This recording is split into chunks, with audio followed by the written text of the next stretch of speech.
Good afternoon, everybody.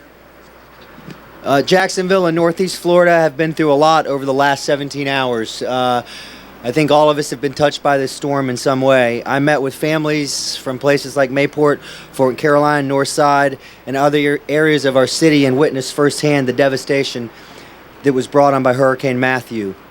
Many were without power. In fact, there are still many without power and food and water supplies. Many had significant damage to their homes caused by fallen branches and downed trees, many of which I saw over the last couple days.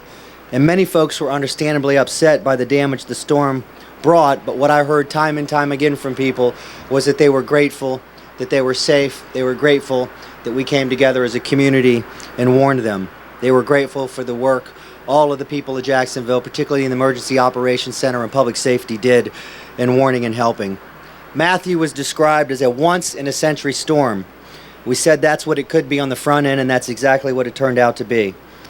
If the track had been just a little bit further west, I can't even imagine the human catastrophe we would have faced.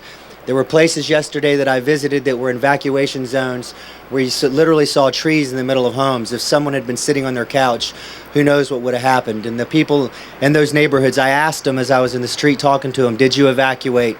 And every one of them told me that they did, and I'm grateful that they did. While there are many in the city, particularly when you travel around, the damage isn't obvious everywhere you go. But when you get back into some of these neighborhoods, you realize that so many lives were disrupted, literally turned upside down. I spoke with a lady yesterday. Her neighbor was actually her 80-plus-year-old mother. They evacuated her mother. Folks helped get her mother out of here, and a tree fell into her mother's home.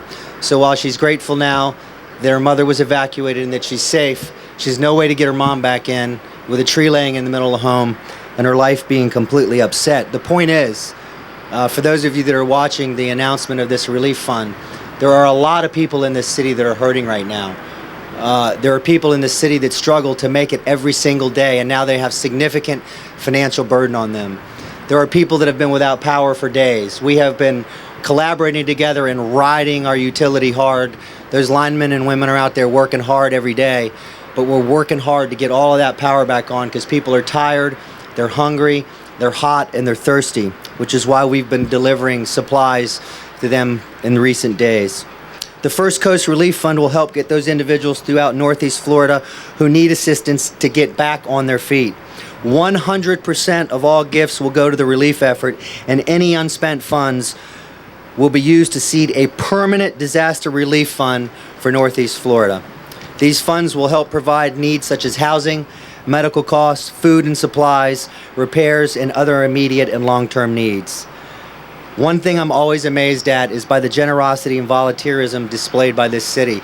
When we launched months ago, my one thing about Jacksonville that I love, first thing that I said was its people. I mean, this is the most caring, giving people that I've met and come to know anywhere. I've been asked by individuals over the last couple of days how they can help, and this is a great way to get involved. So I encourage anybody that can donate any amount to this fund. The community in the surrounding area needs you. Thanks to our partners at United Way, the Community Foundation, the Jewish Federation, and the Jesse Ball DuPont Fund for their leadership. We appreciate the American Red Cross and Salvation Army for their coordination and support. Jacksonville is a resilient city full of resilient people. By working together and supporting each other, we will build a stronger, more vibrant one city, one Jacksonville. And I'll close with this. Last night, I'm sure many of us, after, days of stress and frankly, just fear. I mean, it was fearful what we saw, what was coming. And then all of us that were participating in the relief efforts and those that were suffering. Last night, I was coming across the Acosta Bridge, and I took a really unprofessional photo of the sun. But the sun really spoke to me about what our future is going to look like. So thank you. It's good to be here. Thank you all for being here. My name is Michelle Braun. I'm your president of your local United Way here in Northeast Florida. I'm joined by Melissa Nelson, who's the president of the United Way in St. Johns County, and a number of funders. I want to tell you a little bit more about the Florida First Coast Relief Fund.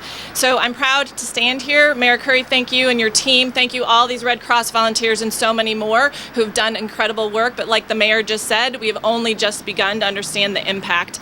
And it's going to be immediate needs, and then there might be some long-term needs. And we're ready to help coordinate funding and fundraising.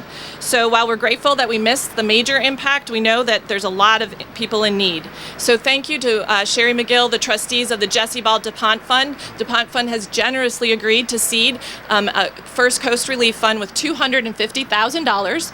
That will be matched, yay, with another $250,000 as matching money, so dollar for dollar match up to another $250,000. We hope that will encourage people to contribute so that we can continue to support organizations like Red Cross and Salvation Army. So in order to help start us off, we're proud to announce 2 grants immediately right here to the North Florida chapter of Red Cross and to Salvation Army, both for $25,000, again as initial grants. So Victoria. The other partners, like the mayor mentioned, are the Community Foundation of Northeast Florida. Thank you, Nina, for being here. Alan Margulies and the Jewish Federation, thank you. Of course, DuPont Fund, St. Johns County United Way, and the City of Jacksonville will be a partner. This will be a group funding decision-making team. The application will be for nonprofit. We're going to fund nonprofits who are serving the needs of people in our community. It will be up on all the partner websites by the end of the week, and we know there'll be more questions, and we're certainly happy to answer those. Like the mayor mentioned, 100% of funds will stay here locally and go to for relief efforts in 6 counties: Baker, Clay, Duval, Nassau, St. John's, and Putnam. So make sure I got them all. We know that there's still needs that we don't know yet, and we thank you all for being here and for contributing. United Way will serve as the fiscal agent. So you have a copy of the release. You can text STORM to 5053 and you'll get the link to give. You can also give directly to any of the organizations, but we encourage you to give through United Way so we can help coordinate. The idea is that this is to coordinate and to make sure that we're addressing with our nonprofit partners the most immediate needs. And so let me turn it over to Victoria Raleigh, the president of the North Chapter of the Red Cross, to tell you about some of those needs.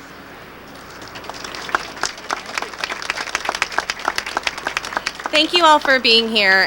Thank you to the mayor for the support and encouragement that we've had over the past few days as we have partnered in new and unique ways here throughout the northeast of Florida. At the request of city officials, the American Red Cross has provided over 5,400 overnight stays in 18 evacuation shelters since Hurricane Matthew threatened our coastline. Hundreds of Red Cross disaster workers from as far away as Washington State have joined the relief effort to support our First Coast community. Red Cross evacuation shelters are transitioning to disaster shelters for people who can't return home, and kitchens are operating today to provide meals for those affected. To date, the American Red Cross has provided over 11,000 meals and more than 47,000 snacks to those affected. The Red Cross is working in close collaboration with city officials and community partners to coordinate response efforts to mobilize response vehicles, one of which is behind me. Mobile kitchens, trailers are filled with water, ready-to-eat meals, cleanup kits, and much more to help ensure people are able to return to their normal lives as quickly as possible. For those still in need of assistance, please contact the Red Cross directly at 904-358-8091. Thank you again for being here. Thank you for the partners in the community for stepping up, and thank you to the City of Jacksonville.